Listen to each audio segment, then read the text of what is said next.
રાજાએ કીધું, માએ કીધું બોલ ને. તો કીધું માં અત્યારે દાખલા તરીકે 12 વાગવા આવ્યા બપોરના, હું નીકળ્યો નો નીકળ્યો હોય રોંઢો પડી ગયો તો કોકની વાટે બેહવું પડે, ગાડી એકલી તો ઉપડે નહીં. તો કીધું માં આનું કાંઈ સોલ્યુશન, કાંઈ સમસ્યાનું સમાધાન નથી, કાંઈક કરીએ તો આનું કાંઈ ઉકેલ આવે. તો ગામડાની ડોશીએ તેથી કીધું કે હવે એ તો આ પંથકનો રાજા કરે તો થાય. તો કીધું શું કરવું, રાજાને ઘણું કરવું પણ તમે કયો તો સમજાય ને. ત્યારે રાજાને ઓલી ડોશીએ કીધું કે દેશ ગોંડલનો રાજા આ પરગણામાં ગાવના અંતરે 2 પથ્થર ઊભા રાખે, એક પથ્થર આડો મૂકીને ટેકલા બનાવે, તો 3 ગામના તરભેટે ખડ વાઢીને થાકેલી ડોશીને પોરો ખાવો હોય તો ગાહડી ટેકલા ઉપર મૂકી પોરો ખાઈ લે અને પાછી ટેકેથી ગાહડી ઉપાડી અને હાલતી થઈ જાય.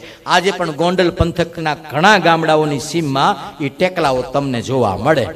રાજા એને કહેવાય જે રાજા પ્રજાના ભારને હળવો કરે.